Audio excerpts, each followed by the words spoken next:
क्या कहते हैं, मतलब पहुंचे तो पुलिस तो नहीं थी अंदर, पुलिस मेरे वालिद साहब आर्मी में थे और हम लोग तो इस तरह के लोग नहीं है कि वो किसी के भी घर के अंदर घुस के। आर्मी में क्या थे? मेरे वालिद साहब रिटायर्ड मेजर थे आर्मी में, और हम लोग मतलब ये कोई तरीका तो नहीं है कि 40 के 40 मर्द और गुंडों की तरह घरों के अंदर दरवाजे टाप के गेट तोड़ के अंदर घुस गए हैं।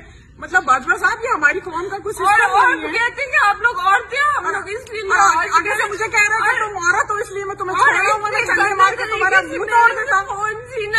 आदमी मुझे बदतमीजी से कह रहा है कि तुम, मैंने पूछा असल कि हमने किया कि अगर तुम हमारे घरों में घुस के सब कुछ कर रहे हो, तो आगे से कहते हैं तुझे नहीं पता यहाँ, तुझे नहीं पता अगर तेरे खामन को तरह लॉ एंड ऑर्डर का पता था तो यहाँ से कहाँ भाग गया है।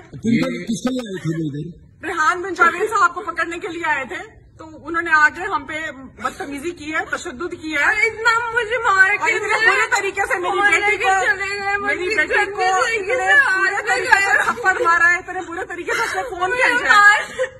यार जगह में और आपके साथ ये सब डील जो कर रहे थे ये मर्द पुलिस ऑफिसर किया है, और वो आगे झपटा है मुझे मारने के लिए कि बीबी अगर तू औरत ना होती तो मैं तेरा भी मुंह तोड़ देता। यहाँ पे हम सिर्फ तेरा औरत होने का लिहाज कर रहे हैं। मैंने उसे कहा अगर तू मैं औरत ना होती तो क्या तू मुझे मार देता यहाँ पे खड़े होकर? तू क्या कर सकता है? ज्यादा से ज्यादा गोली चलाना चाहता है, चला दे, और क्या कर लेगा तू?